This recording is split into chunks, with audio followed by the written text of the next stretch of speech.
So, let's start the start. Well, if it ain't the oldest joke in the book. And when I love it how these guys have got another one of the brothers on the first. So if that wasn't obvious, the caravan drivers that you start the game with in each of the city states, they're all brothers, and again they rescue you at the end of ARR from Uldar, and this guy looks exactly the same. Just wearing like different kind of clothes. Oh, now Discord's gonna start going off. Snuggleton, thank you so much for 12 months. I really appreciate it. Thank you, thank you, thank you. Hydaelyn is a lie. Hydaelyn is a lie. Hydaelyn's never lied to us, not explicitly. Been vague and elusive. Log out of Discord. It doesn't seem to help. Like I close Discord, I log out. It never matters. It just keeps going. Oh, you sent me the golden chub files? Oh, all right, cool. So this guy is alluding to the pun of Dark Knight and Dark Knight, as in knight with a K. It's like, oh, you're a Dark Knight. Oh, well, we don't have Dark Knights around here. Get it? Oldest stroke in the book. But he makes the point that this has been happening for 100 years. And Arbit and crew showed up on our world at most 2 years ago on the source. And it seems like they did it as soon as this flood of light started.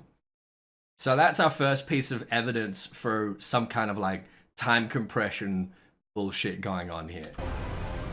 And when, pray tell, did we last have a Dark Knight? Hot-end sub. Jahada! Thank you so much for the Twitch Prime sub. I really appreciate that. Thank you, thank you. So this is kind of obvious enough, right? You have cave paintings from presumably the equivalent of the time of the 12 before the first Umbral era. Stuff like this on our world has all been lost as a result of calamities. Calamities just sort of completely, level civilization and remove pretty much every trace of history, written or otherwise, every time they happen. But they're the things that only really happen on the source. Like on these other worlds, there might be wars, there might be disasters, but there's not like strictly calamities, and you don't have the Ascians working to cause these big cataclysmic events that sort of bring everything back to zero. So here, it seems like we've got the state of affairs prior to the Sundering. Oh shit! Hey, Kristen Landra, thank you very much for the follow. They do kind of look like elementals, which is crazy, isn't it? Isn't that insane? Cell phone game ad? Oh, I'm sorry about that, Jarheader. That sucks. That's weird. Yeah, so this is what I'm thinking. We knew that Hydaelyn and Zodiac were, well, at least we've been told that Hydaelyn and Zodiac were once one being. There were two aspects of one being. And I think that's what we have here. We've got one being, one god, one crystal, whatever it is. And we can see here little Stone Age people standing around and worshipping it. It seems like by this narrative, it's people that caused the Sundering. It's division within people. Not so much this eternal conflict between Hydaelyn and Zodiac, which we've been told about, but which has always been like really vague. It's like, oh, Zodiac was hungry and disturbed the balance, and we had to split and seal it away. Overseer, thank you very much for 16 months. I appreciate it. So that's the narrative that we've had. and that the worlds only came into being after the Sundering, and that people sort of came to be and elements came to be and all of that afterwards. It seems to be telling a different narrative where what we've described as the time of the 12 was pre-Sundering. Everything was, you know, one world and everything was the same, and there was just like a singular worship of one god, one supreme being, one deity or whatever. And then there was some kind of like cultish division between light and darkness between Hydaelyn and Zodiac. And we can see a little bit of evidence of this actually on the first in the zones that we got to explore. During the media tour, we see these ancient ruins of things referring to, like, you know, Temple of the First Light and Temple of the First Darkness. Like, there's these really, really old ruins that imply this worship of light and dark, and this kind of dichotomy, this friction between the two. So by this narrative, if what we're seeing here is true, drawn on these cave walls, it was the division of mankind and the disagreements of mankind in one worshipping Hydaelyn and two worshipping Zodiac that first caused them to split, and first caused the Sundering, and first caused all these shards, right? Isn't that crazy? So it's complete, like, opposite to how we thought it worked. We thought the Sundering came first and then mankind. And now we've got mankind causing the Sundering. It's fucking wild.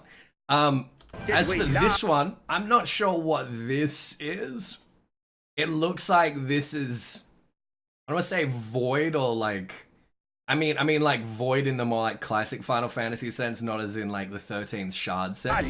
But it seems like you've got over here, you know, nothingness or the primordial soup or whatever, and then somehow people worshipping a world into existence, and then that splitting, right? Looks like the realm we fought Nabriale is in. Yeah, it kind of does, doesn't it? Interesting. It's always more complicated? Of course it's always more complicated. But yeah, it seems like this is some sort of primordial, you know, little V void, not big V void. Hey, Molded Clay, thank you very much for the follow. The Fire of War. I can see that. Yeah, I could see that actually. Like, this looks like flames, and so you think that maybe this is the first, what we would describe perhaps as the first Umbral era. You know, things descended into chaos, and then have a dark night. I don't know, but it seems like, again, it remains to be seen whether or not it's true. But this new narrative that we have, over 100 bleeding years ago, that's when, is that man caused the Sundering, and maybe as a result, maybe the shit that Varys was spooning us recently about this idea that there were no division of races before the Sundering. There was just like one mankind without any of these flaws or imperfections. Maybe he's right. Maybe he's speaking the truth. Maybe the Sundering did cause all the races to kind of split. And maybe this Boomtits. Thank you very much. Thank you very much for 11 months of tier 3. Drop from Solus too. Oh, so spicy. I really appreciate it. Thank you, thank you. So maybe what seemed to have been this this lie that had been fed to Varys by Solus to justify Varys's actions and Varys's I mean, like, fascism, basically. Maybe it was actually true. The first race, which looks suspiciously like Cure only. Yeah, right. Now, it's obvious what's going on here. This is really, really obvious.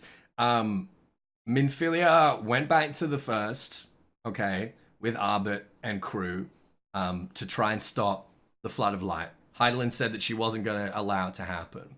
And we already suspected traveling around these zones, that what had happened is that Minfilia went back and she stopped it. She didn't reverse it, but she's been like holding the flood of light at bay. Hey, Blackfire, thank you very much for the follow. Appreciate it. And as we've already established, this was like at most 2 years ago in terms of our experience of time on the source. But the way they're talking about it is that on the first, this happened over 100 years ago. And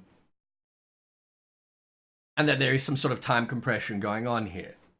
So if 2 years passing on the source is 100 years passing on the first,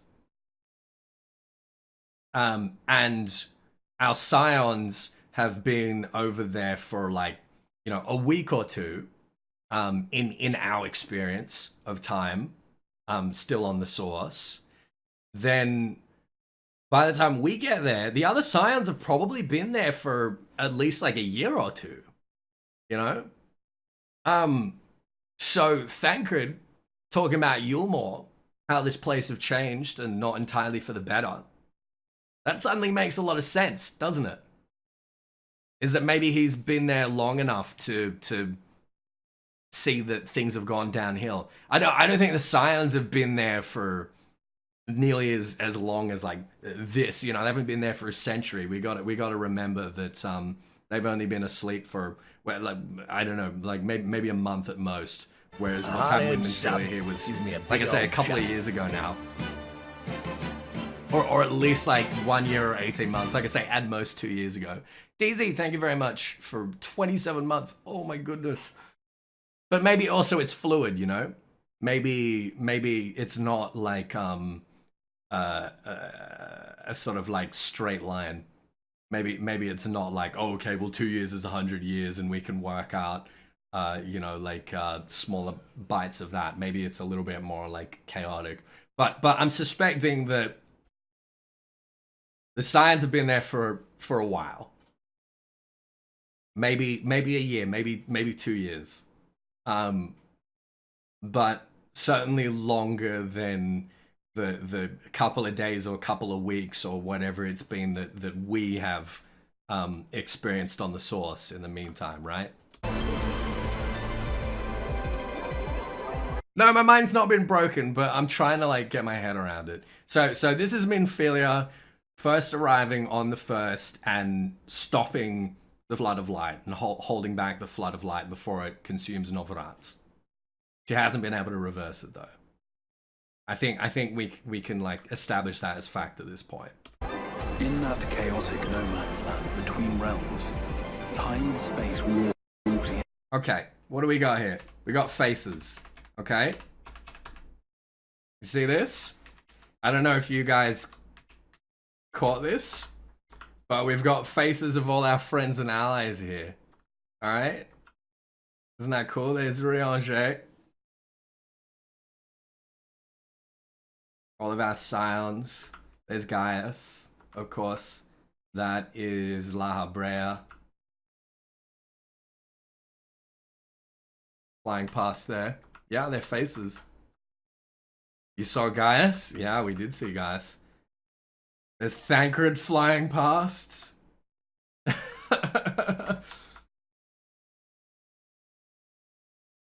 Alright. And we try to grab onto one of them. And look who it is. We try to grab onto Arbit. Is that us or is that Arbit? It looks very baby-faced. I think that might be us. It's like, oh no, that's baby-faced Warrior of Light me. Come back. This is like super symbolic, isn't it? Isn't that cool? Trying to hold on to who you are, yeah. We have to let go.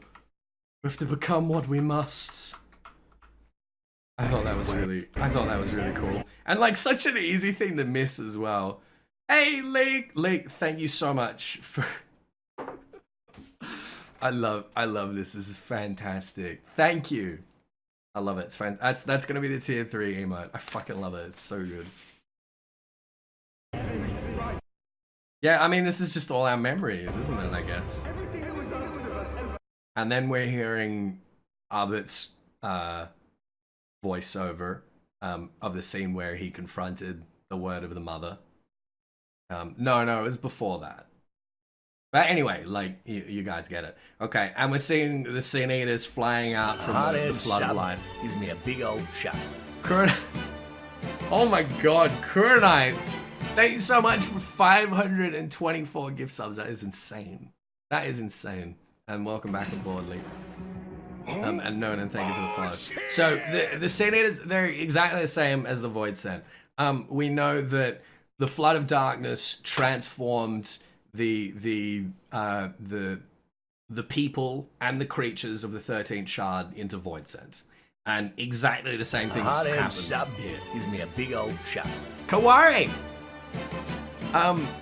Thank you very much for the Twitch Prime sub. I really appreciate it. Thank you. Yeah. So that's again basically what we guessed, what we hard-earned sub. Gives me a big old shot. Oh my goodness. Blues Drive Monster WF, thank you very much for the sub. Thank you for that Twitch Prime sub. You guys are incredibly generous. Oh my goodness. What Urianger saw was the future. What Urianger saw was the future. Oh, shit! What do we think of this? Is this talking about the Flood of Light and Urianger's plan to try and prevent it? Sending Minfilia back there at the end of Heaven's Ward. What Urianger saw was the future. Yeah. Accept faith or deny it. Yes. Something capricious spindle. I think so as well. I think that's probably what it is. There's the silhouette of Minfilia as Word of the Mother. Urianger's Doctor Strange. He fucking is, isn't he? Isn't that crazy? Maybe now he's an Astros or something in the cards/stars. I mean, Urianger's always had like an astrology degree, among other things. He just hasn't been using the deck of cards until now.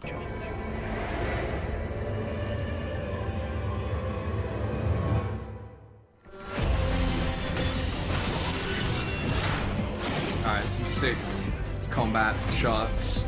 That's how the Sin Eaters came to be. They were once living creatures, or people, that were caught in the path of the flood. Yeah, so exactly the same as Void Sent. Once the change is wrought, there is no going back. We got another illusion there, this 100 years happening in just a couple of years. Is it just me or is Baby Boy as tall as us now? No, he's not. Although I was playing as Hrothgar in the media tour, so it is hard to like compare him to my height. But like he's not as tall as Urianger. I think he's gotten a little bit taller, but he's not like adult yet. They're Void Sent but thralled by light. Well, think of it this way. Void Sent are umbrally aspected. They're Flood of Darkness corruptions, shades, whatever you want to call them. And the Sin Eaters are just the same thing, but astrally aspected or light aspected. They're the same. They're not thralled. They're just of a different polarity. The eternal light of these creatures has confounded us for nigh on 100 years in the Hanoi side. What is that? What is that there? This big crystal structure. That's interesting. I don't know where this is, but that looks really cool. And there's stuff up here as well. Like, well, it almost looks like a shard of Dalamud, doesn't it? I mean, it's some kind of crystal, but it almost looks like a coil. Ronkin, maybe something to do with Eden. Yeah, maybe. Reused assets. Yeah, maybe. I mean, we did see an Allegan node. And all this stuff up here, that looks so much like when you're in what is it, turn 11, I think, and you're seeing like the partially reconstructed Dalamud. Just for nigh on 100 years. The aspected crystal, it's probably something like that. Is this the new region? Yeah, this is I don't know. This is probably the region that we haven't had named yet, I think, this year. Nigh on 100 years. For each we have put down, another has risen up in its place, born of the self-same ether, relinquished by its predecessor. Okay, so that's another interesting phenomena, right? Is that this ether is not going back to the live stream. And I think that's got to have something to do with like the day-night cycle, right? Is that it can't get back to the live stream because the whole planet is just like encased or in this like bubble of light, which prevents any ether from escaping. It's corrupting and possessing its killer. No, I don't think so. I think it's just like recoalescing. Like, we already know that if we kill a void set in our world on the source, its essence just goes back to the void. And it just like reappears in the void, basically. A hard-earned sub gives me a big old chuck. Hey, Kingpin TC, thank you very much for the sub. Thank you. I appreciate it. Whereas if we kill it in the void has no native ether anymore. So it would dissipate. So it seems like the Flood of Light is a little bit different. Whereas it's made up of not... I guess it's not defined by like a lack of ether, it's defined by an overabundance of a certain type of ether. The answer might be in Silver Tier Lake, I hope so. We may be finding a way to also break the void. Yeah, maybe, you know, maybe so.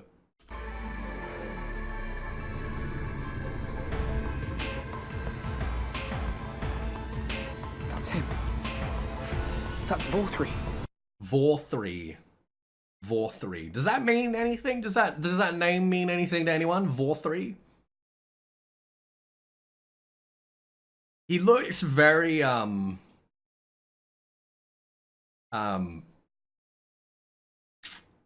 he looks very like Dragon Quest to this character, doesn't he? I mean, yeah, he's Jabba the Hutt. he's totally Jabba the Hutt. Vorthree. Oh shit! Hey, Tobolos, thank you very much for the follow. Looks like Delano from Final Fantasy VII, at least face-wise. Interesting. Yeah, I'll put this on YouTube. Yeah. He's still Hume. Yeah, he's still Hume. He's a hell of a chungus, isn't he? If you look closely, he has one hell of a mullet. Does he? Does he? I can only see a little bit of hair on top of his head. Now this is interesting. We know in the past in our world on the source, pacts have been made with Void Set. Pacts that usually involve like binding them against their will, but nonetheless will involve feeding them ether to basically keep them alive, keep them in our world, so that they can be used as tools, as weapons. That's what the Marquis did. That's what the Allegans did as well. That was a big part of their Mericidian campaign. So it seems like what we've heard of Yulmore is that they've basically just surrendered to the Flood of Light and they're just waiting for the end. I didn't really expect it to be like this though. So they've basically made a pact with these Sin Eaters, and they're like, hey, you guys can hang out here and we can coexist. And in return for you not eating us, we'll give you other people to eat. Basically. They're Japanese succubi. Well, they're like light succubi, aren't they? They're sin eater succubi. I thought this was really interesting. So they just get to hang out with old mate here, and old mate just keeps feeding them like fresh meat, basically. That's Vorthri. Vorthri. And who the fuck is this? Anyone got any theories here? Is this someone we know? Because I don't think so. Harley Quinn, shut up, Armaker. God damn it. Lise?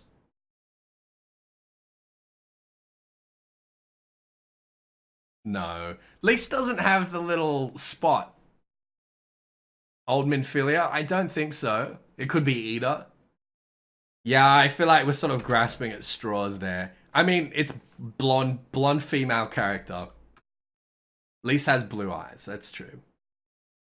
Yeah. Doesn't have a beauty mark. Rowena. This is gonna be a new character. This is in Yulmore. This is in like the lower levels of Yulmore. This is a new character, but it's just one that looks kind of familiar, and I think it's just because, like, you know, blonde, pure female, so generic. There's a second one. Ah, there you go. There's another one right there. So maybe these are just like the Yulmore, brass blades or something. Maybe these are like the Yulmore secret police that just like go and round up plebs to feed to the sin eaters. I don't know. Yeah, but you're right. Like I didn't notice that, but there is another one right here that looks like pretty much exactly the same. So that's interesting. Zorn and Thorn, they're blue mages. Yeah, maybe. He seems pretty happy. Now, who the fuck is this guy? Who the hell's this guy? This is in the Crystal Tower. Hey, psychologist. Hey.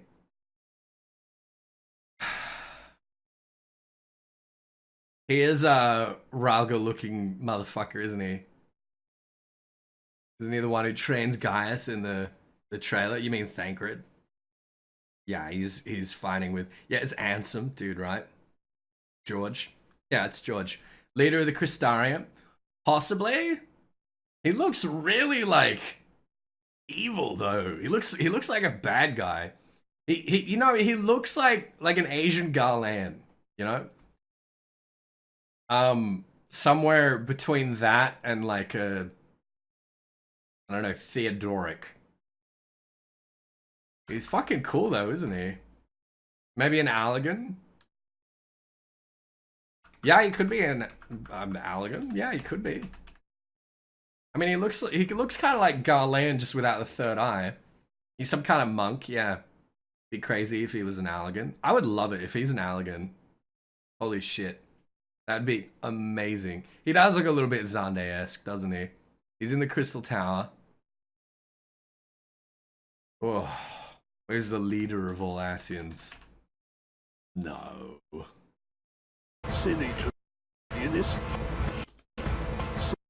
Alliance leader? Yeah, I want to say that maybe he's the Crystal Alliance leader, but he looks fucking evil. He looks so evil.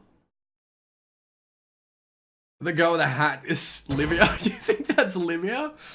Oh, God. Better not be. Leaders are part of Yulmore society. Part of Yulmore society. So look, this guy, he's obviously like offering some blood to them. This seems to be like a please let me into the nice part of Yulmore. And it's like, all right, well, cut your wrist open and let the sin eaters suck on you. Right? Seems to be like something like that is going on, you know? But they must be fed with ether. Pretty sure he leads the resistance. I hope so. It's blood. Yeah, it's blood. What we're seeing there, yeah, that's blood. He's like cut his wrist open and he's holding on to it. He's got the knife there. They're really careful about showing stuff like this again because of like the rating issues. But they must be But that's fed definitely with blood. ether. Living ether. Where's this? Oh yeah, look, look at the mullet. He's got this like one strand of mullet like going back and over his shoulder there. Oh, he's beautiful. No blood on the knife. Is it self-inflicted? Was he attacked? I don't know. No idea. Spilt some jam onto his arm. Yeah. Living ether. Yeah, Thancred does look kind of tall here, but I think that's perspective. Again, when I ran the dungeon with him, he was not as tall as like a Daddy Lander. Sorry, Alphino. Did I say Thancred? Sorry, my mind is in like a million places at the moment.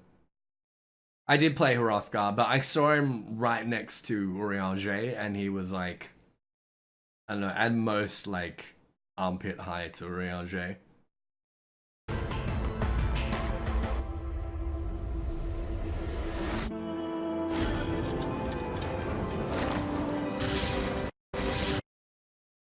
Who is Stola fighting here? Is that Thancred?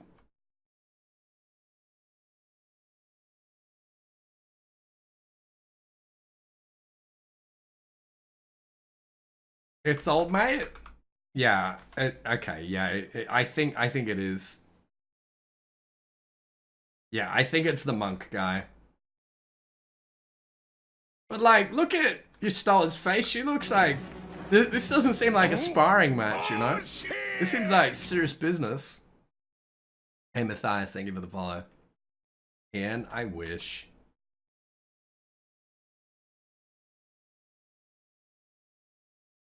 Yeah, I don't know. White hair. I think that's hair there. I think that's long white hair. Different parts, her eyes are different. The animation looks like the Gunbreaker charge. Like it looks like he's holding the sword. It's either that or maybe like a shoulder tackle.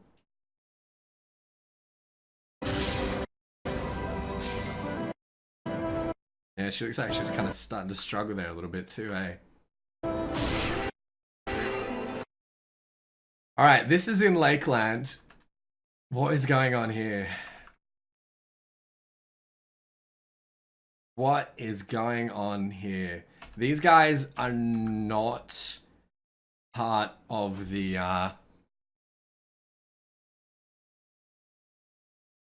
these guys are not part of the Crystarium alliance, whatever you want to call it. They have a very distinct uniform that you see pretty much everywhere. It's possible that they're Yulmore Guard. It's possible that they're bandits, but I don't think so. I think that these guys are probably part of some like darkness cult. The helmets just they look like what is it, the Dragoon or the tank helmets from World of Darkness? They kind of remind me of that. I just can't help but feel like Minfilia is being arrested here because of her known affiliation to the light. You know? The Behemoth Boys. Oh yeah, the purple. That's a good point. Like the purple of Yulmore. And the gold greaves, gold and purple, like it's Yulmore colors. They look like the Void Ark helmets. Well, there you go.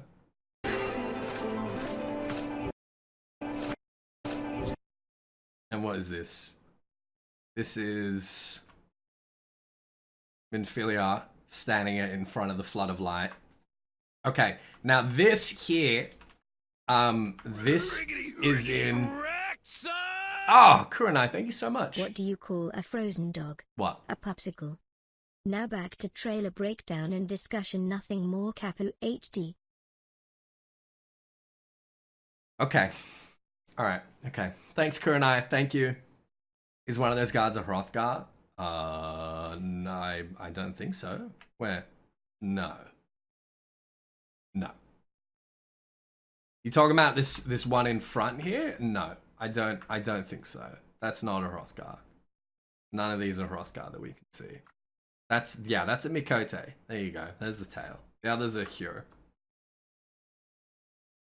Okay, that is adult Minfilia. Gives me a big old Holding back the flood of light. Shuwu! Whoa! Oh my goodness, Shuwu, thank you so much for those 5 gift subs. That is incredibly generous. Thank you, thank you, thank you. Thank you so much. Wowee. Oh my goodness. Andy, thank you. Blaze Kitty, welcome aboard. Sai Lalus, welcome aboard. Red Guy, welcome. And Dario, welcome. What's going on, everyone? Hi, hi, hi. Whoa, whoa. As you thought was a Riage, seems to be so. Yeah. Big old chap. That's what I was about to say. There's a little house in Ilmeg that was like, this looks like somewhere that Oriange has been living. And it's probably going to be the new Silence headquarters. And it seems like that probably is indeed the case. So that's good. That's handy. I don't remember her name, but you remember the Stormblood girl who was tainted by something? She ran a bandit squad. And a recent patch, somebody had it and killed a guard. Who? You talking about $4? Yeah.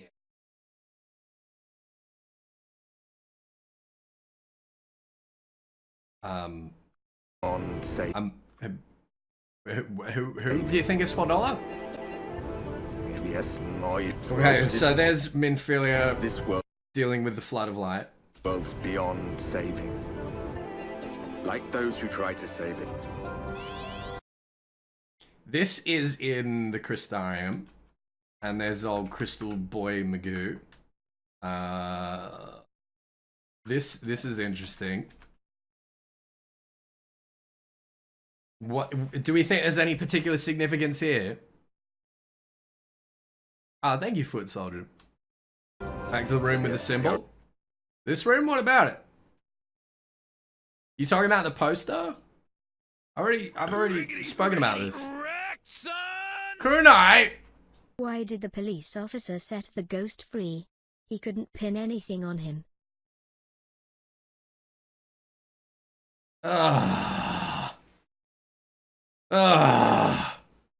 Jeez. Thank you. These are like Astral and Umbral. Yeah, these are the elements. It's the elemental wheel, Astral, Umbral, poles. It's in Eorzean script. That's the first thing I noticed when I came to this place is like Novrat has its own language. It's got its own alphabet, which is different from Eorzean alphabet. We saw this poster and I was like, an Eorzean lives here. This is not an oversight. This is Eden? What do you mean? I'm sure this is going to have some relation to Eden. In the middle, yeah. There's a big old Yggdrasil in the middle. Yeah, I get it. They're going to restore the elements. Yeah. That's simple for how Eden is summoned. Yeah, okay, alright. Okay, cool. Interesting.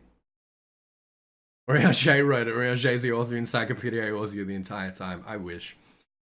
Try to save it. This. Yeah, I don't know about this because our fairies, our scholar fairies, are not really any different from carbuncles. They don't have anima. So this is interesting. I'm really not sure what the significance of this is.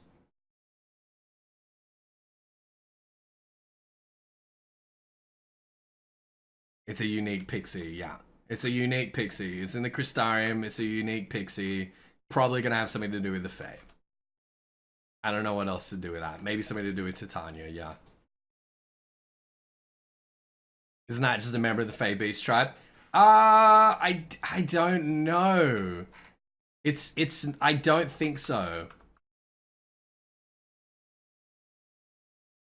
I don't think so. She doesn't really look like them. The wings are the same. Yeah, but the wings are the same as the Scholar Fairies as well.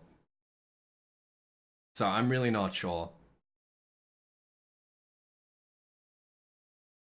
Could be an emissary introducing us to the pixies. Yeah. Yeah, it could be. I really, yeah, I don't have anything to chew on with that one.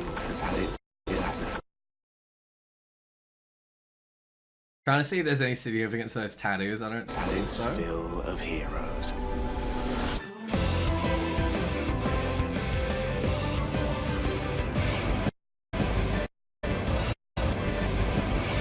Okay, what is this burning here? This kind of looks like part of the Crystarium. Robarific, thank you for the follow. You dungeon. Yeah.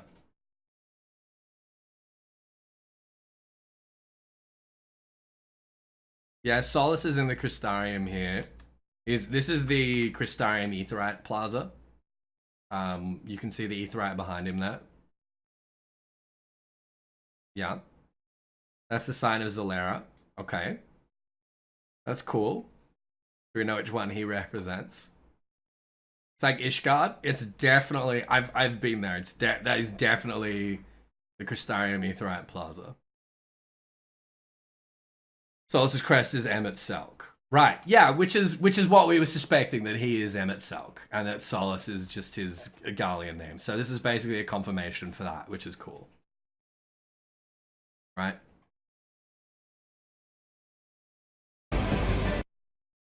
And that, I'm pretty sure this is part of the Crystarium as well.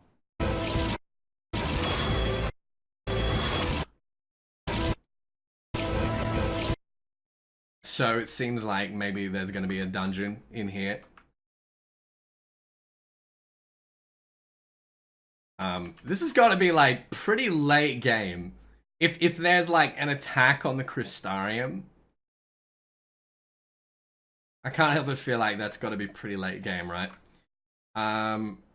What, like this is a giant golem boy made out of whatever the hell that thing was that kind of looked like a Dalamud shard before. This still is like super evocative of Dalamud up here, isn't it?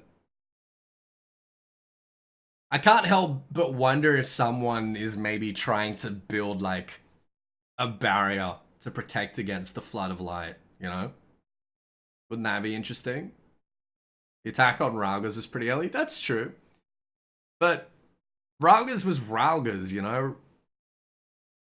Raugas wasn't like the main hub city. It's not like Kugane was burning. Like, Raugas was always a sort of military staging post, whereas the Crystarium is like very safe and secure from what we've seen. Looks like Amerang. Yeah, maybe. Is that a flood of light that was frozen? Yeah, it could be that as well. It could be like the tip of the wave that's just frozen and crystallized.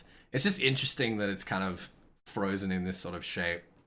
Although, I mean, that said, like, where is it? Yeah. A hot-end sub. I mean, it does seem like it did freeze in that shape, didn't it? Kaisajia, thank you so much for the resub. I appreciate it. Crikey, time flies, smile. So I kind of concur with that. I think that's probably what it is. Ah, time does fly, doesn't it? Oh my goodness. This last month has been crazy. Yeah. So I think this is somewhere in Amarang, but you see that out there. I think you're probably right. I think that's probably what we're looking at there. Looks like a cocoon. It does kind of look like a cocoon, you know? Looks like maybe someone's trying to build a cocoon. But I think it's more likely that it's what we're looking at here. It's like the crest of this wave that Minfilia held back.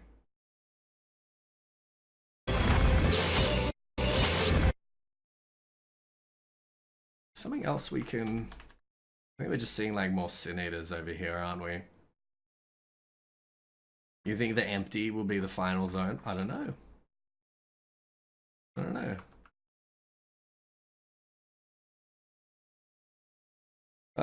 More lights and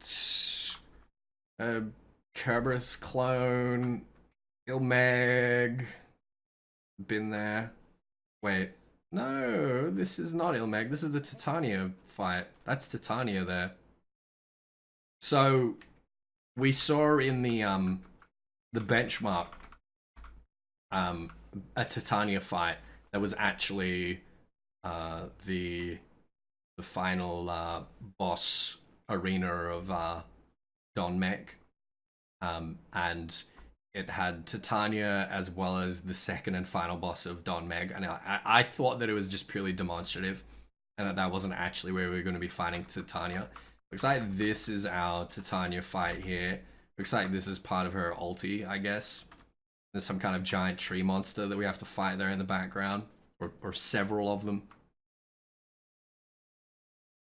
What the fuck? Yeah,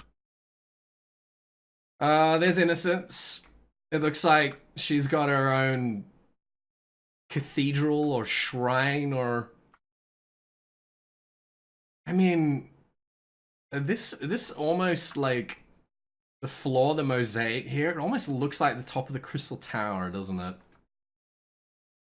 I can't help but wonder whether that thing behind her is like the portal.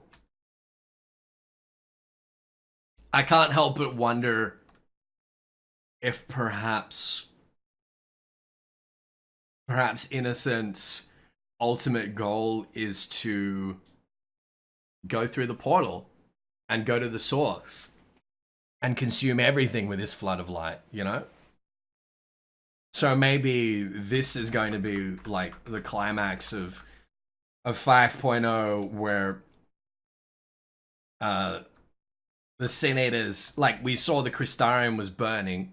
Maybe that's why, because the Circus Tower is protected within, well, like behind the main city of the Crystarium. So maybe the Sin Eaters get let into the Crystarium by Solus and set it ablaze, and maybe what's happening here is that Innocence is making a push for the portal so that she can travel to other worlds and consume other worlds, right?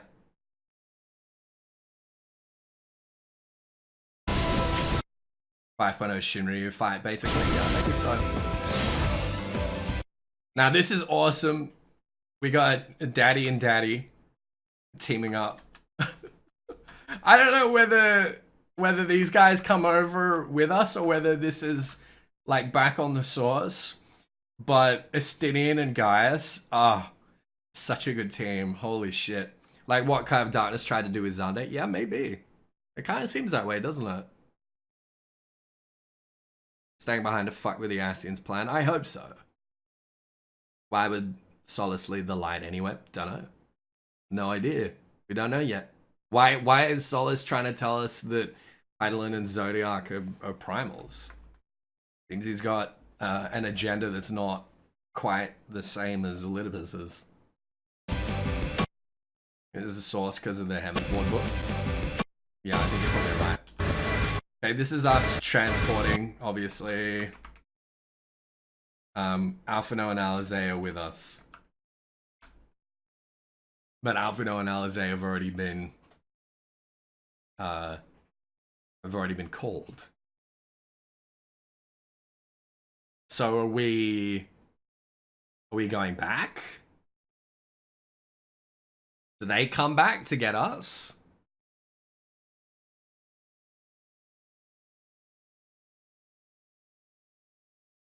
They can travel back and forth? Maybe. I mean, they've got to be able to travel back and forth, right? We'll be narratively trapped on the first. No, we've already been told that we won't be trapped on the first.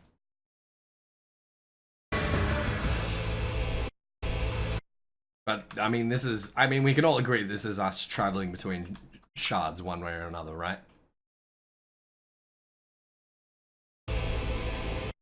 Okay, this is really interesting here, and something that was like really easy to miss. That is probably Estinian's hand. Let me go back a little bit. I don't know if we see his hands here, but I'm pretty sure he's got the fingerless gloves on with his new outfit. And that's Edmond's book. Yeah. Heaven's Ward. That's like the title of Heaven's Ward was the title of Edmond's journal that he was writing for the events of Heaven's Ward. So is Edmond dead?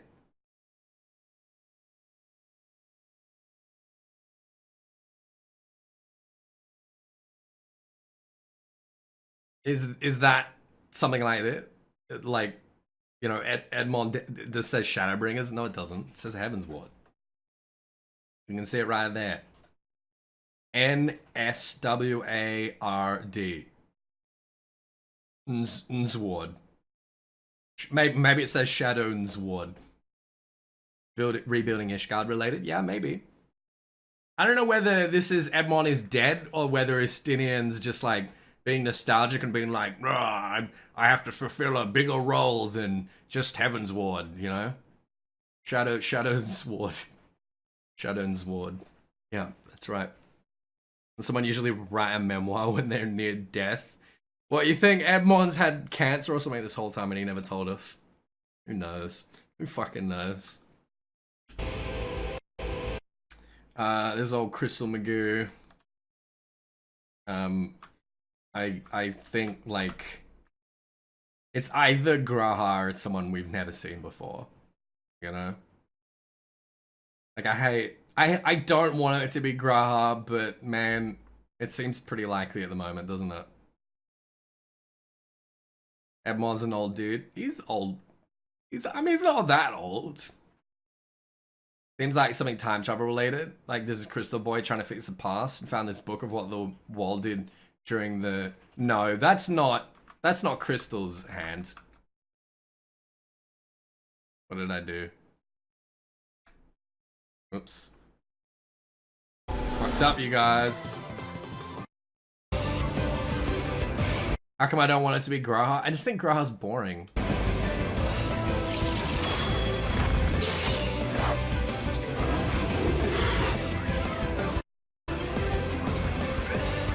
I just don't think he's an interesting character. Yeah, he was such a bit character. And I mean, the thing is, like, there have been other bit characters that have suddenly gotten, like, pretty big MSQ prevalence. Estinian, arguably, in ARR was a bit character.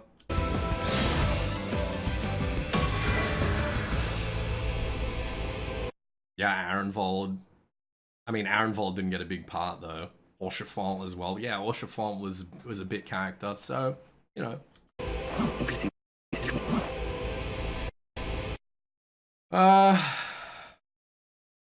Yeah, I don't know what's going on here. He's half crystallized, yeah. So, it doesn't matter who he is, he's gonna be dead soon. Yeah, maybe he gets the chance, exactly. This is in Lakeland. This is... What? God damn it, Chrono. What do you call a dog with a surround system? What? A subwoofer. Also, why is no one asking about how much it'll cost traveling between shards now, huh? You're I banned. bet it'll cost an arm and a leg kappa. Oh, you're fucking banned. Get out of here. Thank you very much for the donation, Chrono. But seriously, dude. Same fingerless gloves? Yeah, I thought it was Estinians. Jeez. Yeah, he said the teleports never cost more than $9.99. So they'll cost $9.99. I kind of hope that we have to travel through the Crystal Tower. That, like, if we want to go back to the source, we'll have to go to the Crystarium, then go to Circus Tower, and then travel from there. So it'll take, like, 2 jumps of $9.99. You know what I mean? I don't think we have to run Circus Tower every time.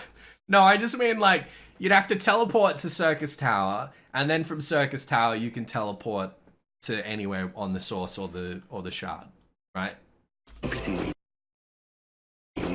So, like I say, this is in Lakeland. This is one of the ruins that the Crystarium Alliance uses as their, like, stronghold, whatever you want to call it. You can see one of their little, like, vendor huts over there.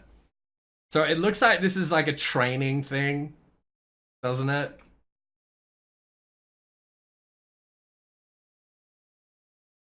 hard-earned sub gives me a big old chuck.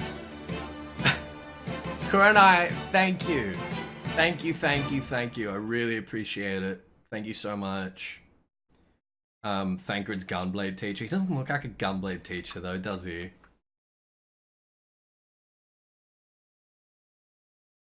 But this looks like sparring. It didn't look like he was sparring against Y'shtola, but this looks like sparring to me. I know, that is a very...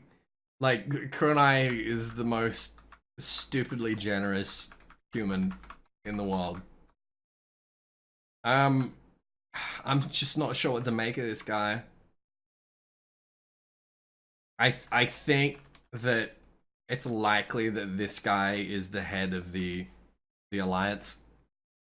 He looks like a priest, right? And I already established in my Crystarium lore tour that it seems like before the Crystarium became this last city in Novrant, it was more of a like an abbey / university. It was more like a Charlene kind of outfit. It was more about like worship and education. It was like a part temple, part school. Shit, I did it again. Where is it? Oh, I did it again. Where are we? A hard-earned sub gives me a big old chuck. Yeah, here we go. That's good enough. Starlin, thank you so much for 26 months Waiting tier 3. to Oh my clock in goodness. for work, so going enjoy the stream Oh. until then. Alright, fair enough. Well, thanks for dropping in. You think it's Minfilia's real dad, man. I love it how every time there's a new character that looks cool, we're always all like, oh, maybe it's this character that disappeared. We always want everything to be connected. And to be fair, like, it usually is. But I think this is a new guy. Seems like Ascians leave important bits of info out but don't lie. Yeah, I don't think any of the Ascians have ever lied to us. Everything we gave. Guys, until Hard-earned proven sub otherwise. Yeah, gives me a exactly. big old chuck. Guys with a fake beard, yeah. Chelsea Laserbeam, thank you very much for the sub. Thank you, thank you, thank you. I really appreciate it. Yeah. Everything we Now, this is Arbit. gave. Why is he all ghosty? I mean, he's all ghosty because he's a fucking ghost. Like, I'm suspecting maybe they didn't get new bodies when they came back. And obviously a lot of time passed when they came back. Flashback. No, we're not playing as Arbit. No. We are absolutely not playing as Arbit in RP missions. No. Arbit is our role trainer for either... Well, probably for tanks. So rather than job quests, we've got role quests. And the role quest trainers are going to be Arbit and the members of his crew. And there's going to be quests shared for tanks, for healers, for magic DPS, and for physical DPS. So rather than having a job quest for every single job, we've got the 4. That are split between the roles, and they are going to be compulsory for the completion of the MSQ. So they're going to be like inextricably tied into the MSQ. You need to complete at least one of these quest lines to finish the MSQ. So a couple people got confused about this talk of like role quests, and thought that it was like the role play scenarios that we had with Alphino, and then with Hien. It's not like that.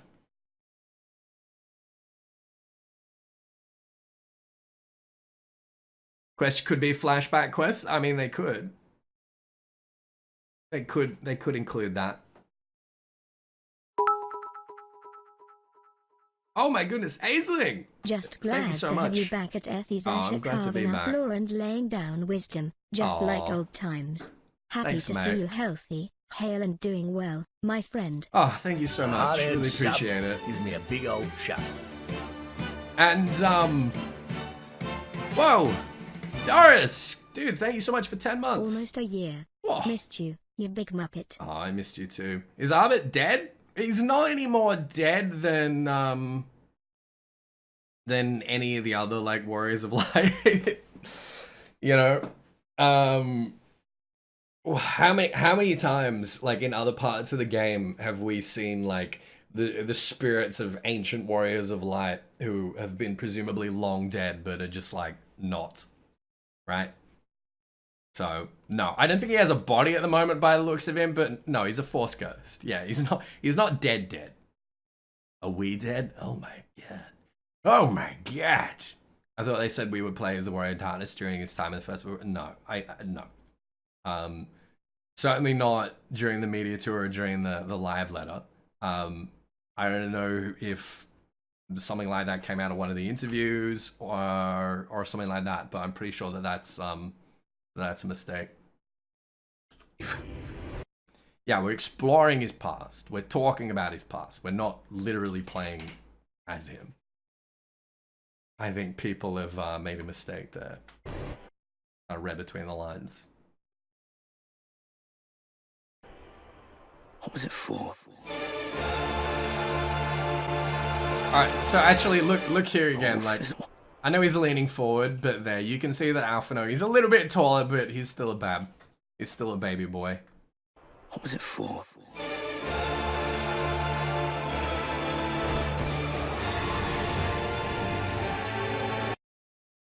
Okay, I don't like the look of this.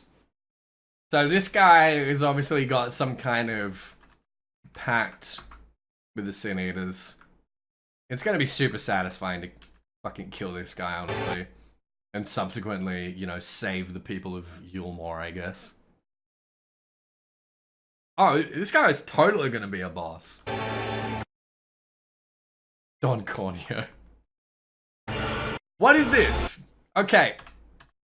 I want to hear some theories. Eden? This is Eden. Flat Earth debunked. Eden ability. Okay, what is this soldier? Okay, yeah, that's Final Fantasy VIII Eden. There we go. Like, it's literally it's the same. It's totally the same. But I mean, what it is obviously is like a representation of the ethereal wheel, the elemental wheel.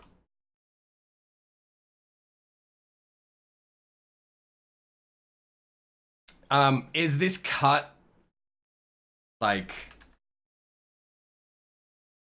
Is this? I think that this is one of those like misleading cuts. I don't think this guy is doing Eden. You know? Like I don't think that what this guy is casting right here is causing this. I think this is a misleading cut. So this is, I guess this is Eden, but what can we, I don't know, what can we take from that? I know Eden's the 8-man raid, yeah.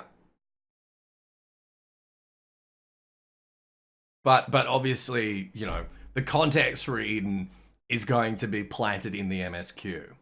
In the same way that the 8-man always is, right?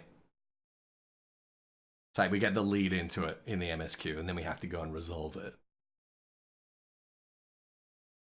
Those are the 12 symbols or zodiac symbols. Those are not, those are just numbers. They're literally just numbers. They're Roman numerals. 1, 2, 3, 4, 5, 6, 7, 8, 9, 10, 11, 12. That's all that is.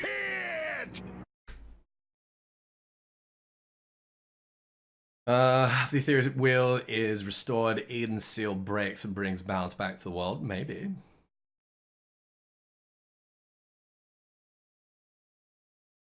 A clock?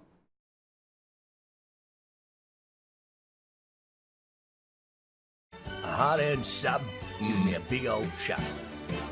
Hey, Kyoka, dude, thank you so much for the 19 months. I really appreciate it. It had the 12 numbers in Final Fantasy 8 as well. Yeah, that's true. That's a source only thing. The 12, we don't know. As far as we know, yeah, but we don't know. We fight the 12 in Eden. Wouldn't that be crazy, huh? 12 fights for Eden. Wouldn't that be wild?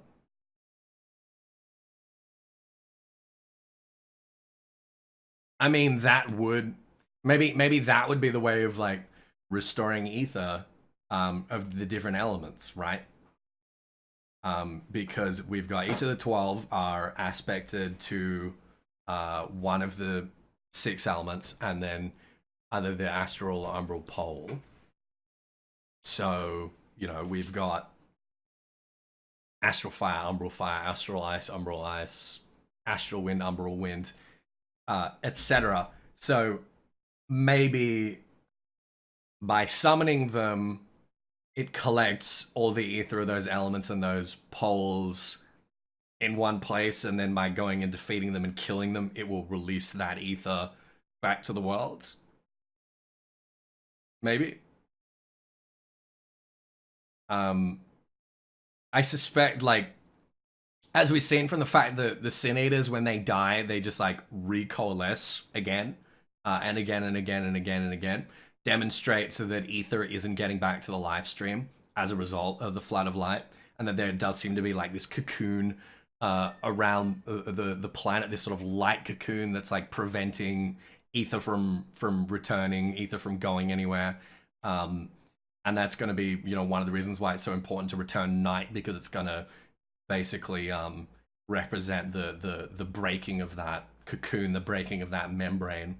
And maybe once we've done that, we'll be able to start returning the elements by defeating these coalesced forms of them. Maybe in the form of the 12. Maybe. That'd be pretty cool, right? That'd be pretty dope. Avatars of the 12, yeah. Uh-oh. That looks like bad news brains, doesn't it? Whoa! And who is this? Is this us? Is that us as a darkness boy? It's a play on words. Cynic is right. We were talking about that earlier. Frey. Well, Frey is us. Don't forget. Frey, like, when the Dark Knight summons Frey, that's an aspect of us. That's not like another dude. Okay, some cool action shots there. That's pretty dope.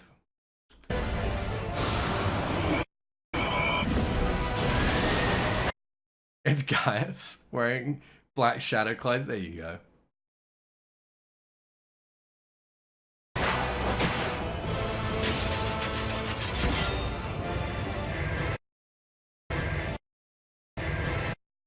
That seems to be at the gates of the Circus Tower in the Crystarium.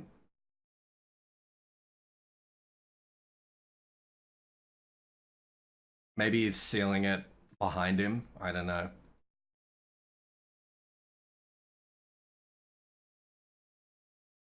Yeah, he does seem to have the fangs.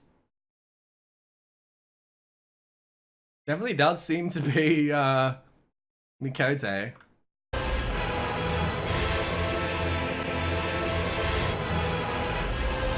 Alright, the fuck's going on here, huh?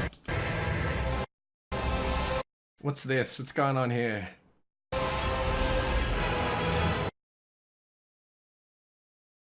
Sight lines under his eyes. It does kind of look like it, doesn't it? Isn't he a sun cat, though? I think he is a sun cat. Does Graha have fangs? I don't remember. I don't remember whether Graha has fangs or not. He does? Oh, well, there you go. Tears are all sun cats? Yes. Tears are all sun cats. But the thing is, we know that like some moon cat features have been used for sun cat NPCs and vice versa. So, I don't know. I think we need to have a look at some cutscenes of Graha and see if he has fangs. Okay, what do you guys think is going on here? Because this is really interesting. Is Minfilia just really narcissistic and named her daughter Minfilia?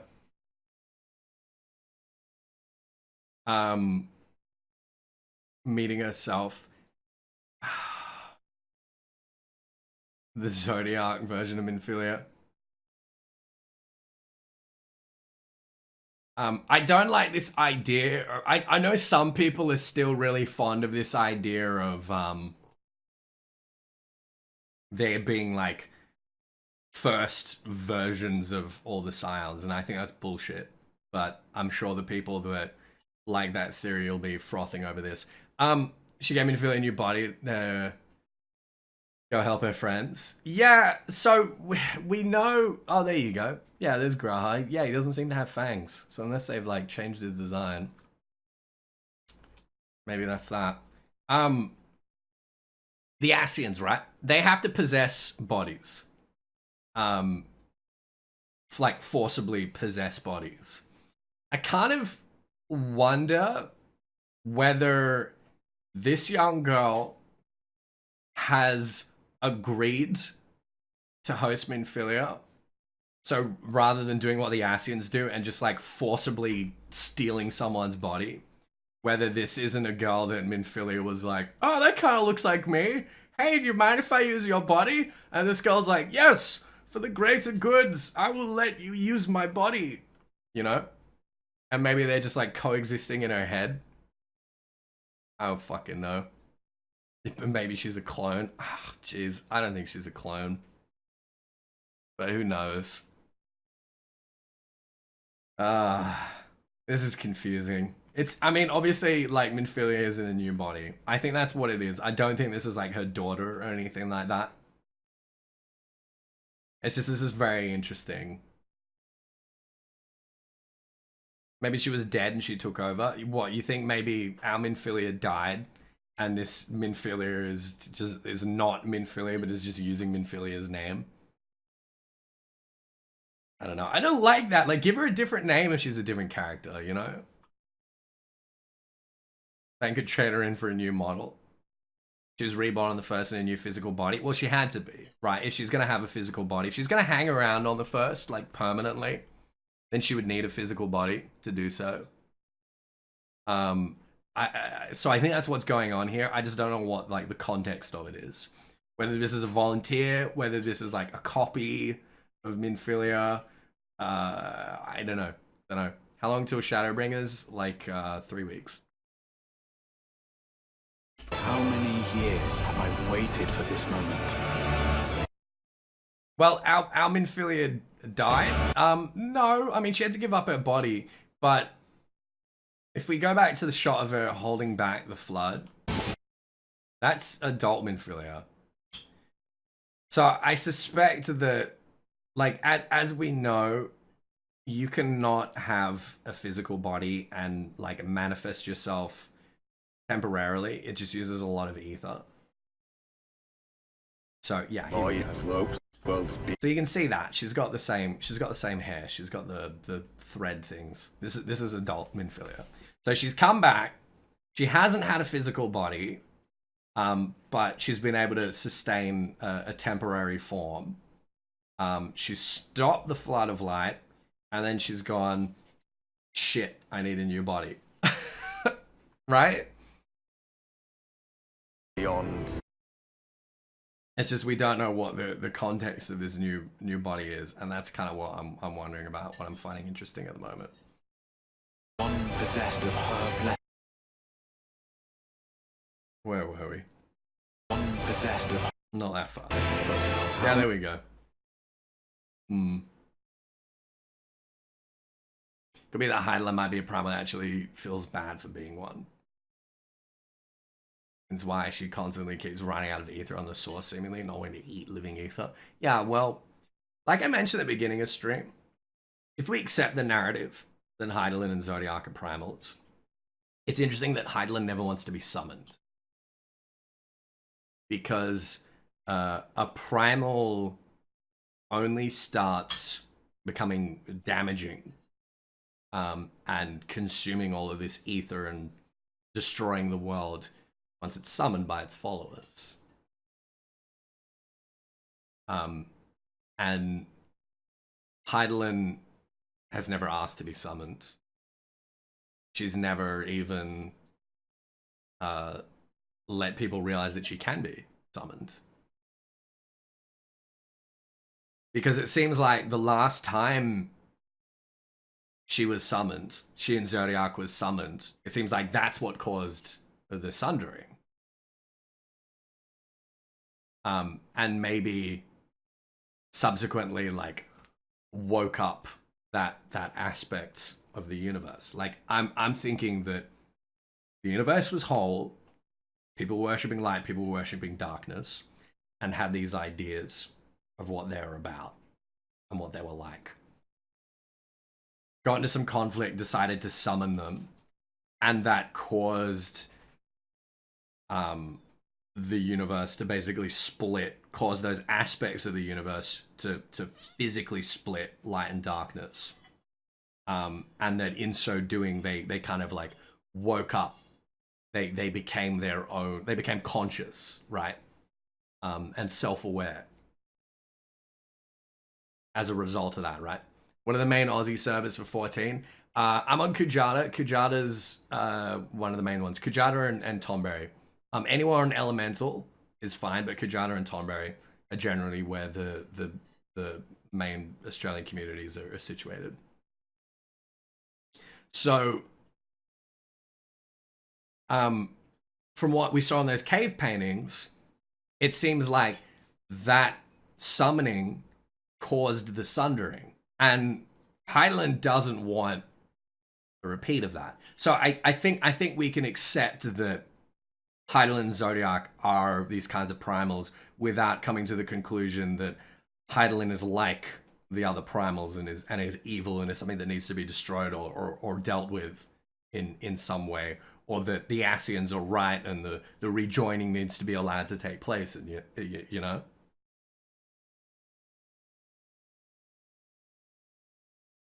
What if Zodiac and Hydaelyn are the same thing but differentiated by their summoning of the different followers? Yeah, well, I think... So, the narrative that we've had to date is that Hydaelyn and Zodiac were the same thing. They were one being. And that they split due to some conflict between the two of them. That we've like vaguely been given to understand was initiated by Zodiac, and Zodiac being... ambitious or hungry or chaotic, or something about Zodiac's nature leading to that, and that the sundering was like a response to that to sort of seal it away. I just think it's fascinating that it seems like now mankind caused the sundering, and in so doing caused this Hydaelyn Zodiac, this oneness to be split into two. This oneness that wasn't even conscious of itself until it was sort of like brought into consciousness by this first summoning. That's... If this narrative that we're being told by Solus is true, that's kind of what I'm suspecting at the moment. Years have I waited for this moment. Power hungry after being summoned? Yeah, maybe. You know, maybe Zodiac wants to feed. And to consume and all of that. But, well, we don't know, that's the thing. But we do know that Hydaelyn doesn't. Yeah, that's what it's called when all the shards split from the source. Yeah, that was the sundering. Yeah. And as far as we know, that happened at like the beginning of time or whatever. But it seems like well, again, Solus, sorry, not Solus, Varys told us that Solus had told him that before the Sundering there was a world, and that all people were one, and there weren't any different races, and that the whole point of the Garleans like fascist campaign is to return to a state where every race is just one race, you know?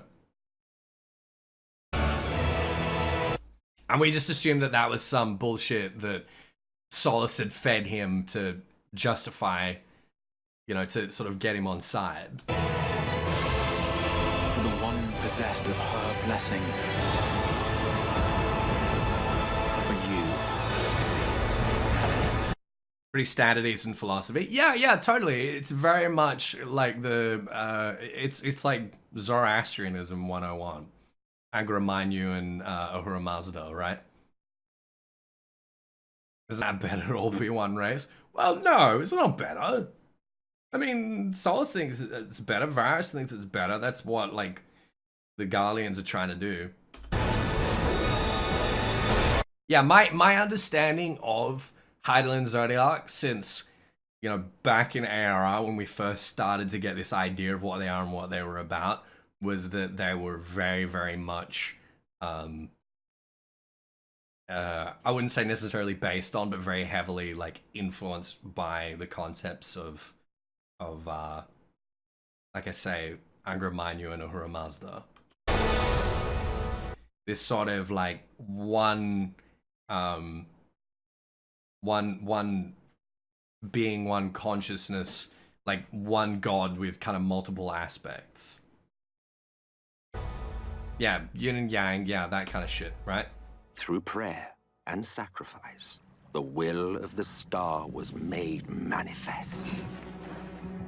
The will of the star was made manifest. Hey, Redmore, thank you very much for the follow. I appreciate it. So it seems like I say, this oneness, this essence of the universe was given consciousness by its summoning, and was split in two, into Hydaelyn and Zodiac, was split apart by summoning.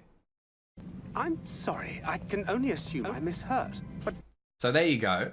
This is oneness, and this is people worshipping it. Right? So this is figure 1, if you will. it sounded an awful lot like... Okay, and this is figure 2. Again, these figures are different.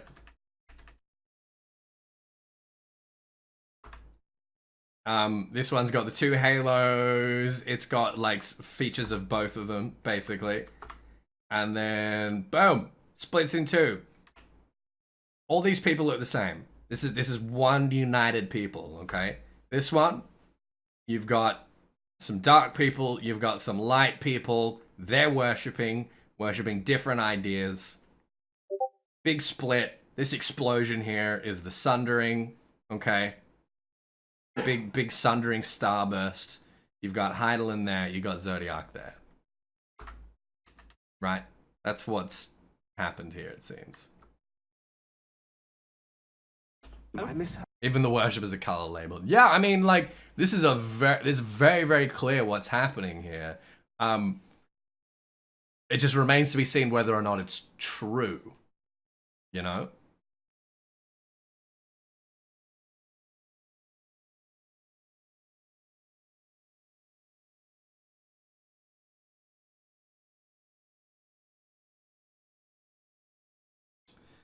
Are we gonna kill Hydaelyn Zodiac in the future? I don't know. I hope not. But maybe we need to reconcile them in some way, you know?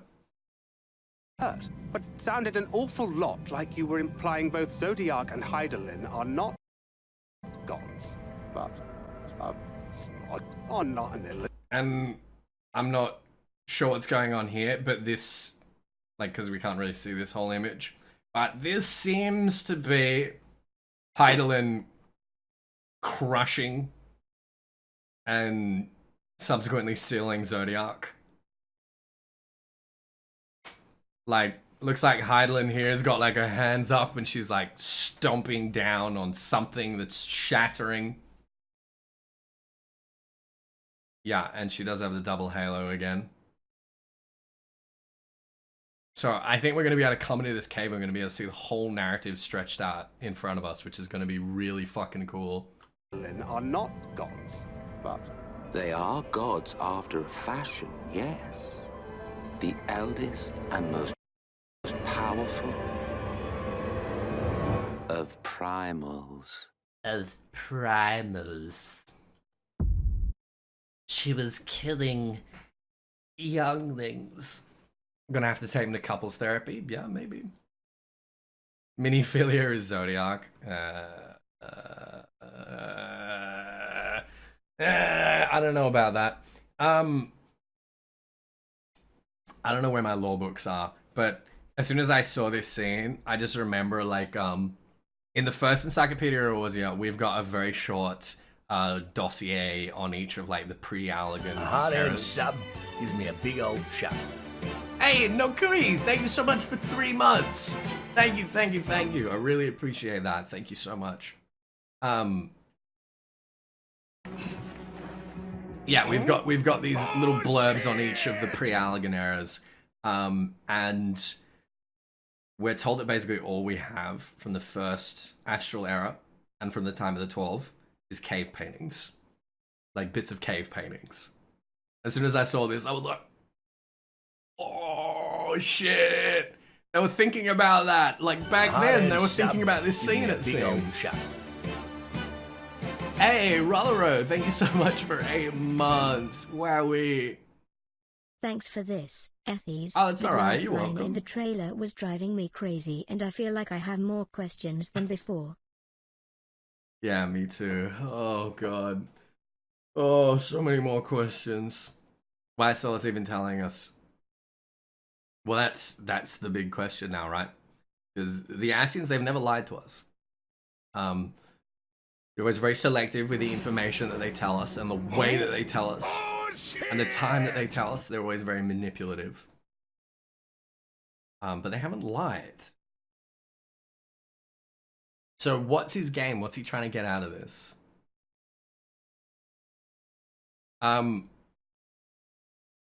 He wants I mean, I think we can assume that he wants a rejoining the same as all the other Ascians.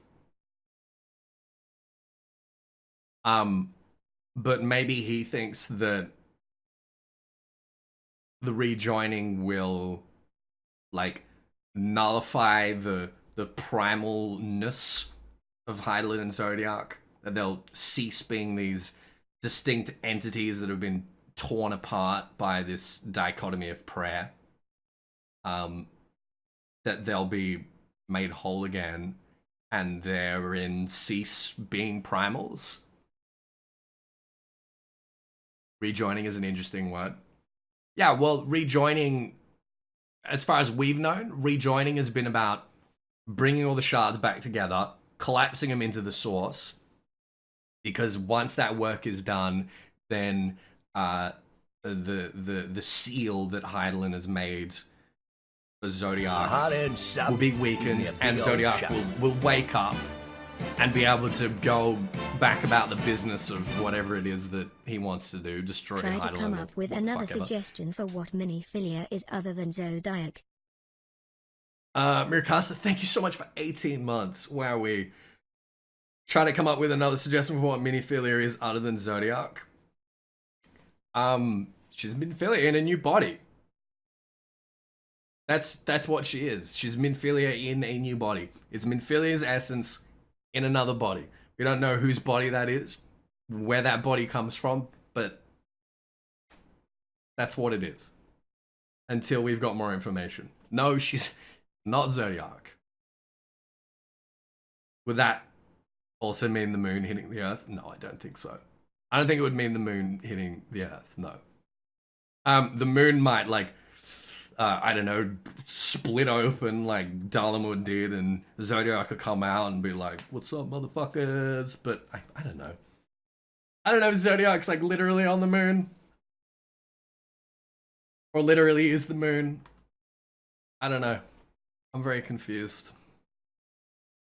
The Ascians, the original worshippers of Zodiac on those walls. Yeah, maybe so, you know? That's what I was thinking as well. Like, maybe they are the original worshippers, or, you know, the remnants of the original worshippers, the descendants of the original worshippers, the disciples of the original worshippers, however you want to put it. And maybe they're just trying to, like, correct this mistake, you know?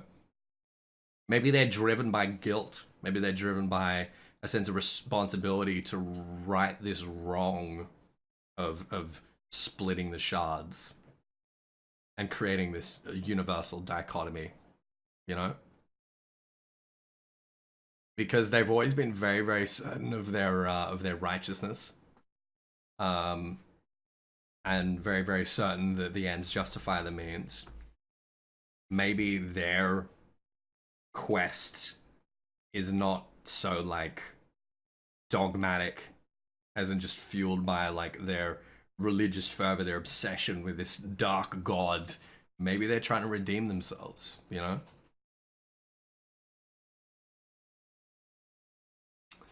So, we got a lot to chew on. We have got a lot to chew on. And we're going to be chewing on it on State of the Realm as well on Friday. And Anonymous and I will be doing a show on Mog Talk sometime this month as well. Doing a lore show and probably spending a lot of time talking about this, talking about the metaphysics of Heidelin, and of this universe, which is one of our absolute favorite topics between the two of us. Are we tempered? No. I don't think we are. I don't think we are, or I don't think it's like necessary or self-evident that we are, because Heidelin, if she is a primal, she does not behave like other primals. She does not, like, revel in the idea of being a primal. She has a very different modus operandi. She is not trying to be summoned. She's not trying to feed on ether. In fact, she's trying to do the opposite. You know, like, Heidelin has almost never interfered in anything. And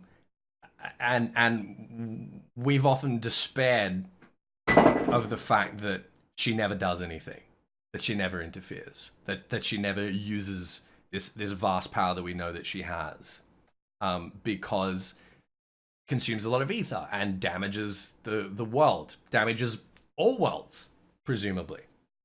If she was summoned in a physical form, it would probably destroy the planet. Seems that the last time she was summoned in a physical form, it caused the sundering. And she doesn't want that. She hasn't tried to be summoned. She hasn't let anyone know that she can be summoned. I think that if she is a primal, she doesn't want to be. You know? If she's technically a primal, she doesn't want to be. I don't think it changes anything about her and her motivations. It just to know that she has a different ontology, you know what I mean?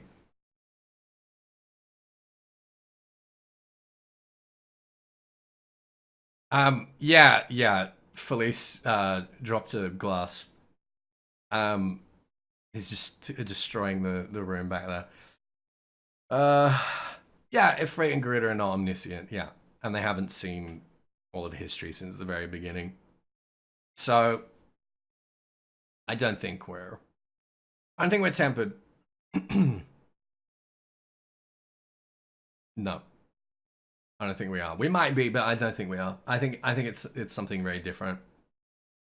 She has the same kind of self-awareness as Alexander. Yeah, it seems she does have a similar kind of self-awareness, which is interesting.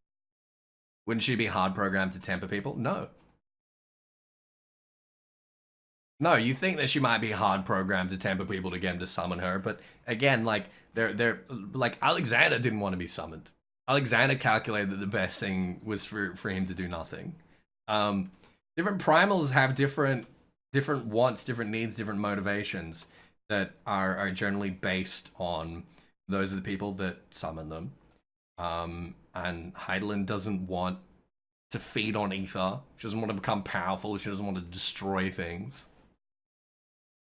She wants to intervene as little as she can, because every time she does it causes a lot of strain, a lot of damage to the planet.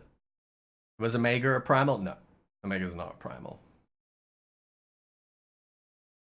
Ramu, 100% Tempest people. Yeah, Ramu, Tempest people.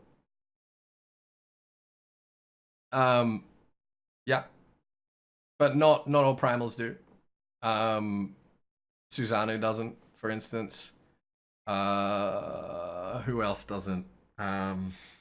Titan, not really. Titan's very selective. A lot of them are very selective. Like Ramu will only temper sylphs. He doesn't try to temper us or people. Same thing with Titan, doesn't try to temper people. Ifrit does. Garuda does. When she's desperate. Leviathan tries to temper everything and anything. Alexander doesn't. Bahamut, very, very selective.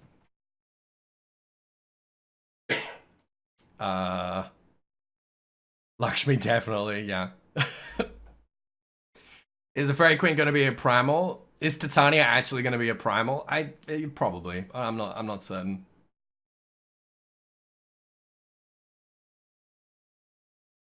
Bismarck is unclear whether or not he tempers. But I'm just saying that, like, there's nothing about primal where they're hardwired or hard programmed to do anything in particular. Their programming is based on the conditions of their summoning, the conditions of their creation, if you will. Hey, JoJo's. Bismarck tries to temper rocks. What does tempering mean? It's basically I mean, like, the simplest way to put it is just it's mind control. What about Sophia? Sophia has followers. We don't know whether they're tempered or not. Hey, Numenor, thank you very much for 9 months. A lot cost for this. Whoa. Could primals actually be programs? Brainwashing. Yeah, but of the soul. Yeah, there you go. Yeah, Tsukiyomi doesn't seem to try to temper anyone. Hydaelyn can't be evil or anything because our actions seem to have positive effects and to stay that way. Well, a lot of Final Fantasy games have done this where, like, we thought we find out, like, you know, in chapter 3, like Act 3, I should probably say, not chapter 3. We find out in Act 3 or Act 4 that we've been fighting for the wrong side the whole time. Like, that's a pretty common plot device. I don't think that's necessarily what's happening here. Our faith in Hydaelyn is going to be shaken, but I think we're going to realize that even if she is a primal, she's not, like... Again, she's like an apologetic primal. Like I say, she hasn't tried to get anyone to summon her. And she intervenes as little as she can get away with. Anyway. Let's watch it again. Let's watch it again and see if there's anything else we can get out of it and see if we got any more questions. Okay. So I'm gonna mute myself and we're gonna watch through it again, see if there's anything that we missed over the last couple hours. Okay. Alright, hang on. Peggy 16.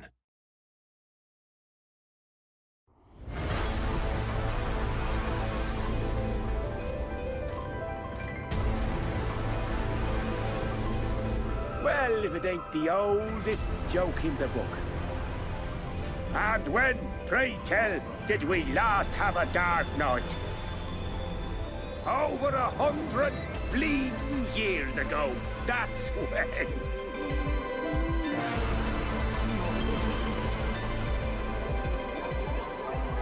In that chaotic no man's land between realms, time and space warp and blend in unexpected ways. What Urianger saw was the future.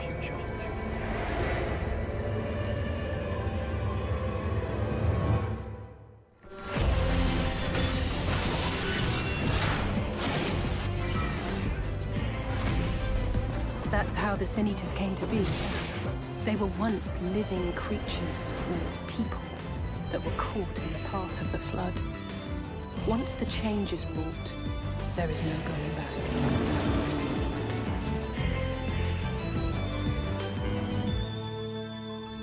The eternal light of these creatures has confounded us for nigh on 100 years. For each we have put down, another has risen up in its place, born of the self-same ether relinquished by its predecessor.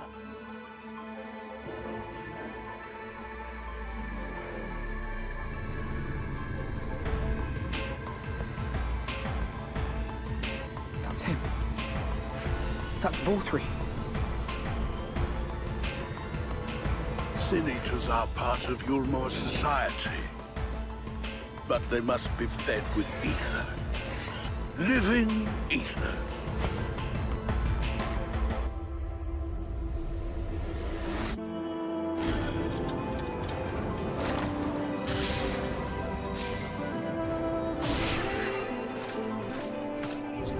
This world is beyond saving. Like those who try to save it. This world has had its fill of heroes.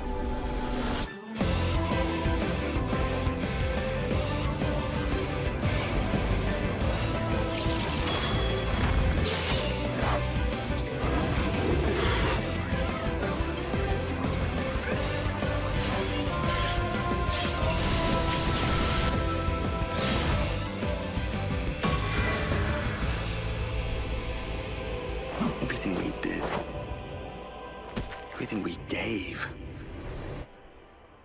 what was it for?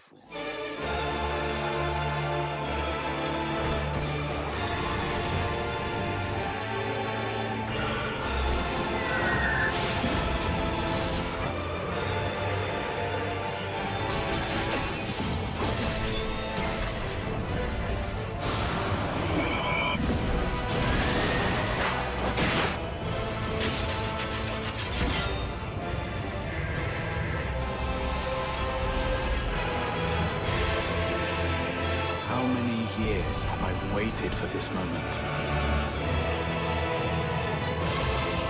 For the one possessed of her blessing. For you.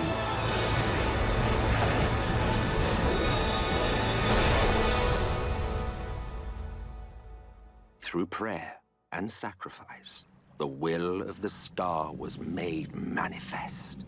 I'm sorry, I can only assume I misheard. But it sounded an awful lot like you were implying both Zodiac and Hydaelyn are not gods, but... They are gods after a fashion, yes. The eldest and most powerful of primals.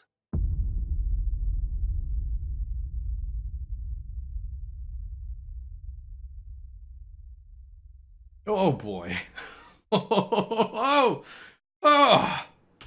Jeez, every single time I'm just I'm getting shivers. I think like that trailer has me even so much more hype than the CG one. So are there any more questions or thoughts on anything there that we haven't talked about yet? Anything that we might have missed? I think I'm going to cut this out of the VOD and put it up on YouTube. So for those of you watching on YouTube, I guess, sorry that it's been like pretty rambly and inconcise and taken like 2 hours to dissect this, but I hope you enjoyed the discussion. Pretty cool. It's Trailers Rust Lorehounds. No, I'm not gonna go over it again. It will be on YouTube, all right, for anyone that's hasn't been here since the start. Okay. Oh boy. Oh, the best launch trailer by far. I agree. Oh my god. What I think about the two Minfilias being Hydaelyn plus Minfilia. Like, you mean Heidelin, as in like the word of the mother, relinquished the Minfilia bit and put that in another body, was like, hey, you can have your life back. I mean, maybe she's still got the glowing eyes, the word of the mother, which is the only like reason I could think to doubt that. But that's a really interesting thought. It's a really compelling thought. That would be cool, huh? Wouldn't it? If Heidelin was like, all right, you've done your bit, and now you can have your life back. How long till it's on YouTube? I don't know, probably like within a hour or two of the end of stream. So not long. I'll put it up tonight. Oh man. Oof. Yeah, the sigil is Zolaris, so it's associated with Emmett Selk, right? So it's Emmett Selk, basically. Was it in a Calhai?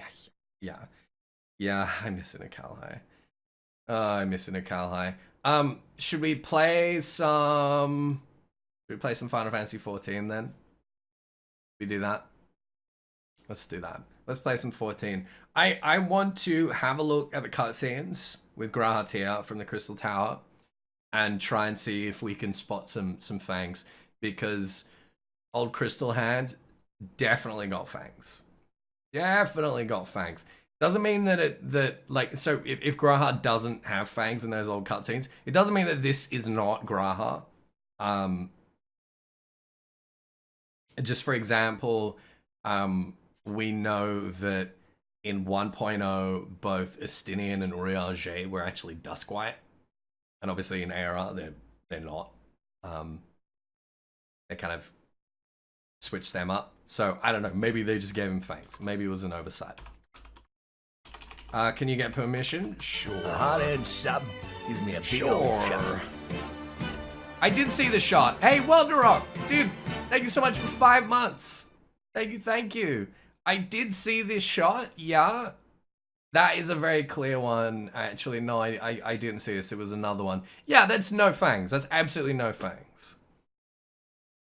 And old Crystal Hand, he has fangs. So there you go. He certainly seems to have fangs. Fantasia to Mooncat. Yeah, who knows? Who fucking knows? All right, Cyberelli, take care, dude. Take care. Graha's a Sunseeker. Yeah, Graha's a Sunseeker. At Ethys Asher, the way you describe Minfilia right now reminds me Joan of Arc from Fate Lull, since she asks some random girl if she can borrow her body XD. Oh, really? Well, I mean, it seems like something like that is going on, right? That would Tempered House explain what the alien dragon do us when he broke our connection to the mother. I don't know. I don't know. If we are tempered, then that would be the blessing of light, not the echo. Like, again, I think they're still two different things. Where's the pick with the fangs? We can see some fangs in the trailer. Hang on. Let's see if we can find the shot. We see him talking in the trailer, and it seems like he's got fangs. So where is he? Is it here?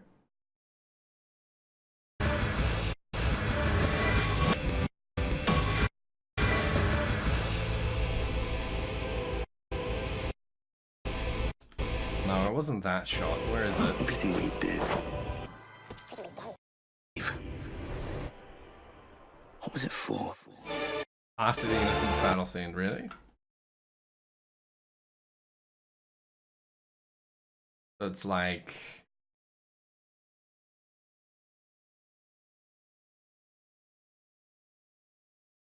After the Innocence battle scene. Ah, this one.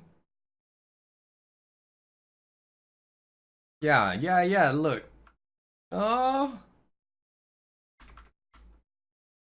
Can we, like, zoom and enhance here, please? Like, it looks like he's got fangs there, right? No? Yeah, the book title says Heaven's Word, yes. The model in game when remove the cape has Grahatia's face. Yeah, well, there's only like 3 Mikote faces in the game, right? So, you know, like half of the fucking Mikote NPCs in the game have Grahatia's face, so it doesn't necessarily tell us anything, does it? But it does look like he's got fangs. I'm not sure though. It could just be the bottom row of teeth. Yeah, it could just be where the bottom row is like overlapping. Zoom in enhance, please. Yeah, hard to see. I mean, there it doesn't really look like he does. Yeah, it might just be the AA mapping. Yeah.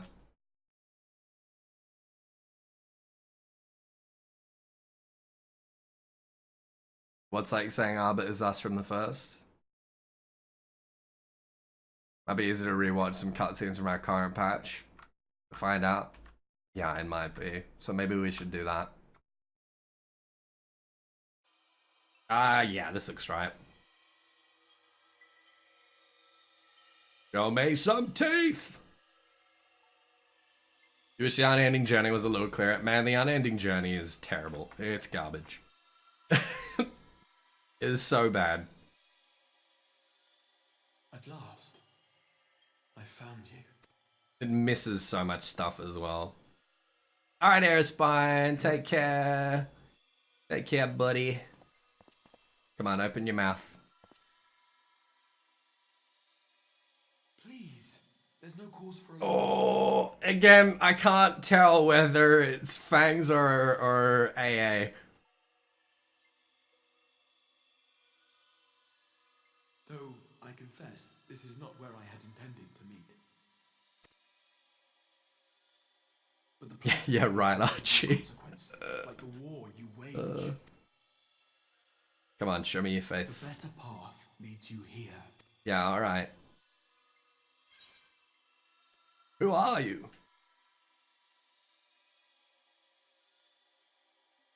That's true, Barbadrix.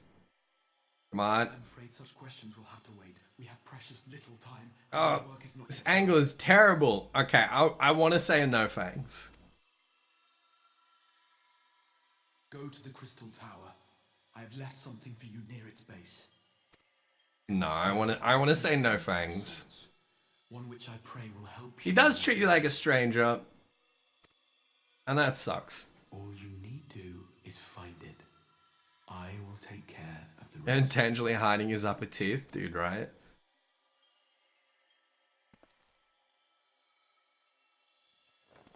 Like, they're so intentional about not showing you a tail as well. We will throw wide the gates. And the path to the first will be yours to walk at last. Looks like Larry's character. Oh shit, it's Larry. Fucking Larryzor, you guys.